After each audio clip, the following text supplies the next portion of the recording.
একটি খবর আমাদের কাছে এসেছে কিছুক্ষণ আগে যে কুমিল্লার ইসাপুরে আমাদের ঢাকা ইউনিভার্সিটি থেকে 10 জন 50 জন এসেছিল টোটাল।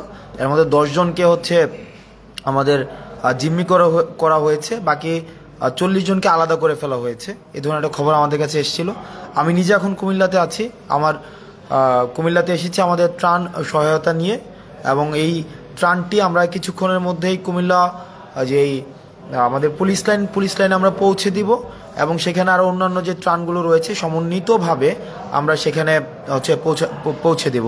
অর্থাৎ যে এলাকাগুলো রয়েছে বিশেষ করে বুড়িচং এবং যে এলাকাগুলো ভাঙনপ্রবণ যে এলাকা, সেখানে আমরা পৌঁছে দেব। এখন বিষয়টি হচ্ছে যে কুমিল্লার যে বিষয়টি দাঁড়িয়েছে, আমরা এখানে স্থানীয় যিনি এসপি রয়েছেন ওনার সাথে আমার ব্যক্তিগতভাবে কথা হয়েছে এবং ওসিকে সেখানে পাঠানো হয়েছে। সর্বশেষ খবর পাওয়া পর্যন্ত ওনারা যেটি জানিয়েছেন, এই খবরটি যার মাধ্যমে পেয়েছেন, যে নাম্বারটি দেওয়া আছে তাকে রিচ করা যায়নি।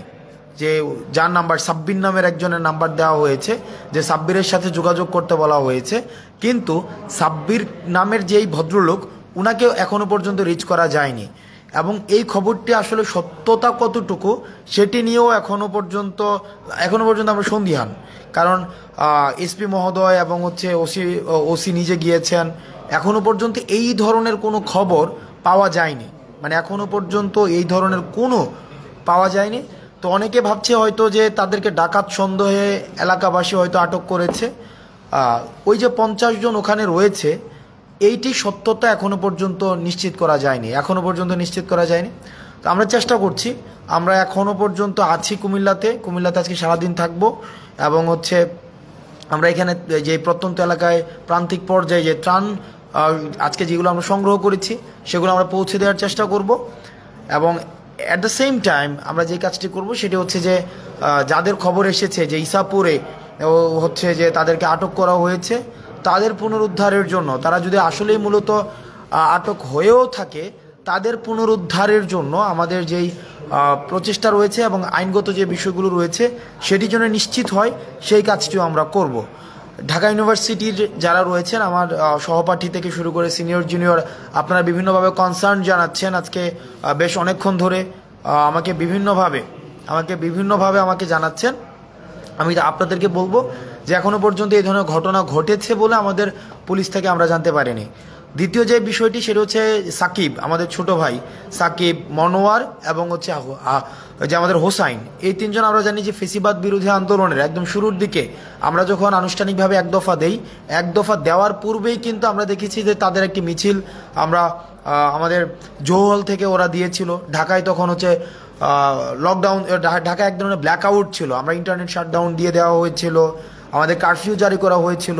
সেই পরিস্থিতিতে দাঁড়িয়েও কিন্তু আমরা দেখেছি যে বাকি যেই মানুষগুলো, যে আমাদের হোসাইন, সাকিব এবং মনোয়ার, তাদের যেই এক ধরনের সবসময় ফেসিবাদ বিরোধী আন্দোলনে তাদের সক্রিয়তা ছিল।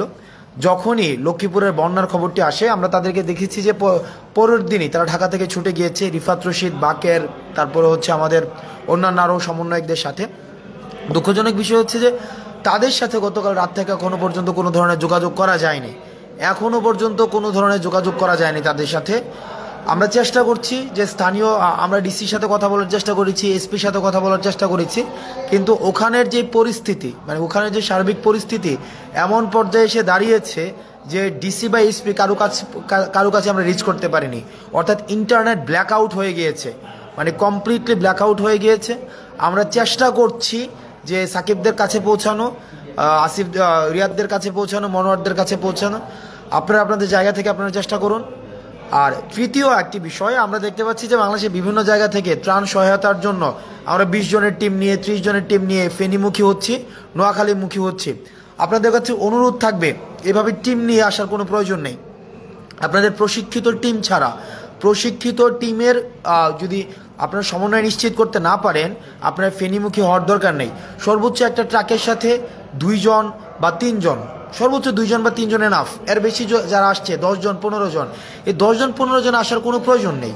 আপনারা যে স্থানীয় যে জায়গাটি রয়েছে, আপনারা যে এলাকায় যাবেন, ওই এলাকার আপনারা স্থানীয় মানুষগুলোর সাথে আগে একটু কথা বলেন। তাদের জায়গা থেকে আপনি দেখবেন যে 15 জন 10 জন বা ওখানের এলাকাবাসী আপনাদেরকে সহায়তা করছে।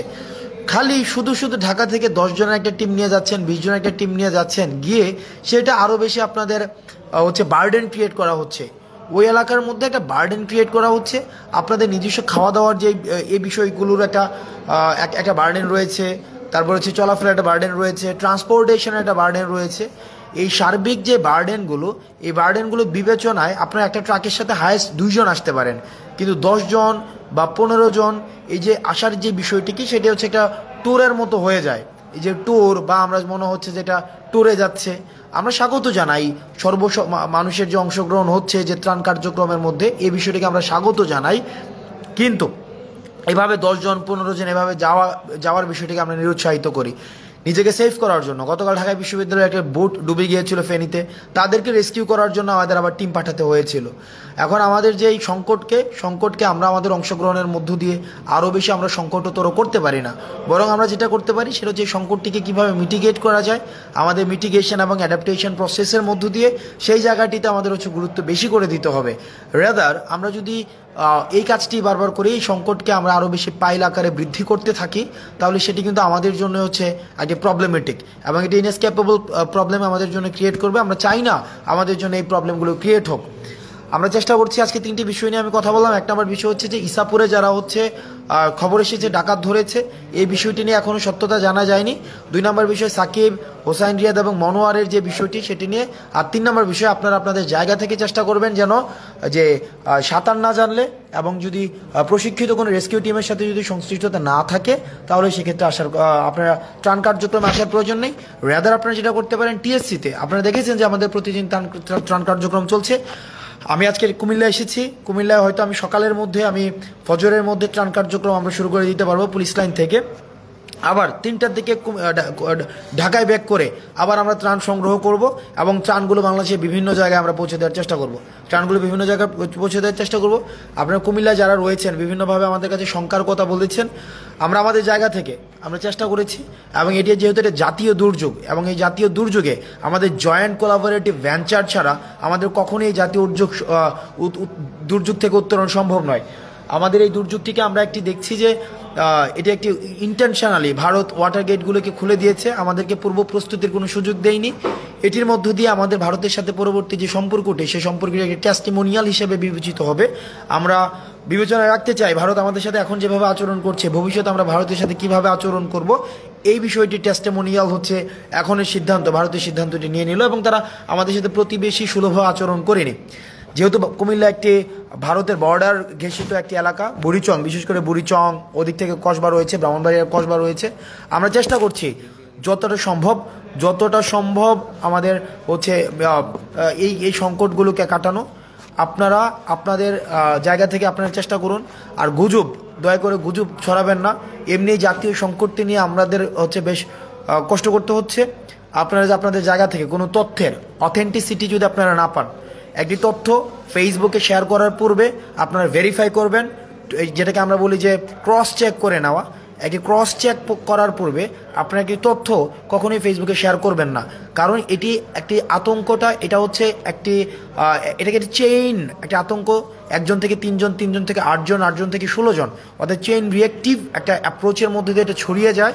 সেজন্য কোনো খবর শেয়ার করার পূর্বে আপনাদের যে কাজটি করতে হবে সেটা আগে আরও 5-6 জনের কাছে নিশ্চিত হয়ে নেবেন, পার্সোনালি নক করে, যে এই তথ্যের সত্যতা কতটুকু। অথেন্টিসিটি ক্রস চেক না করে কোনো তথ্য শেয়ার করবেন না। আমরা চেষ্টা করছি আমাদের জায়গা থেকে এবং সকল শ্রেণী পেশার মানুষ তার জায়গা থেকে চেষ্টা করছে। আমরা চেষ্টা করছি এই সংকটটিকে উত্তরণ করার জন্য। আমরা আমাদের জায়গা থেকে আমরা চেষ্টা করব, আপনারা আপনাদের জায়গা থেকে চেষ্টা করুন। আমাদের আবার কালকে আজকে সারাদিন আমাদের কুমিল্লায় আমাদের ত্রাণ কার্যক্রম চলবে, আমাদের ঢাকায় আমাদের ত্রাণ সংগ্রহ কার্যক্রম চলবে। আমাদের কিন্তু ঢাকায় যে ত্রাণ সংগ্রহ কার্যক্রম সেটা কিন্তু অব্যাহত থাকবে। টিএসসিতে আমরা দেখেছি যে সকল শ্রেণী পেশার মানুষ হচ্ছে ত্রাণ যেটি দিচ্ছেন সেটি হচ্ছে আমরা একটু অভূতপূর্ব আমরা সাড়া পেয়েছি এবং যে পরিমাণ ত্রাণ আজকে আমরা সংগ্রহ করেছি সেটি হচ্ছে আনকাউন্টেবল অ্যামাউন্ট অফ ত্রাণ আমরা পেয়েছি। এই ধরনের ত্রাণ আমরা দুর্যোগ মন্ত্রণালয়ে আমাদেরকে লজিস্টিক সাপোর্ট দিচ্ছে কিভাবে সেটাকে ম্যানেজমেন্ট করা যায়, এবং সেখানে আমরা দেখেছি যে মানুষের কি অভূতপূর্ব অংশগ্রহণ, সকল শ্রেণী পেশার মানুষের অংশগ্রহণ, শিশু, বৃদ্ধ, বাচ্চাদের অংশগ্রহণ, সেটা আমাদেরকে অনেক বেশি উজ্জীবিত করে। এবং আমি যদি বলি জাতীয় ঐক্যের বহিঃপ্রকাশ, জাতীয় ঐক্যর বহিঃপ্রকাশ, সেটির আজকের যেটাকে আমরা ইপিটমি বলি, ইপিটম of the best examples of the ইউনিফিকেশনস of national unity, সেটি হচ্ছে আজকে টিএসসিতে ছিল। দল মত নির্বিশেষে আমরা দেখেছি যে কিভাবে মানুষ হচ্ছে আজকে আমাদের ত্রাণ দিয়েছে, এবং আমরা এটিও নিশ্চিত করতে চাই যে ত্রাণের যে অর্থটি আমরা সংগ্রহ করছি সে অর্থের জন্য স্বচ্ছতা থাকে, সেটির জন্য অ্যাকাউন্টেবিলিটি থাকে, সেটি আমাদের খরচের পরে আপনাদের কাছে প্রত্যেকটা জিনিসের আমাদের হচ্ছে এন্ডোর্সমেন্ট দেওয়া হবে, কোথায় কি খরচ হয়েছে, কোথায় কি খরচ হয়নি। আপনারা আপনাদের জায়গা থেকে সচেতন থাকবেন, সাবধানে থাকবেন। সালাম আলাইকুম।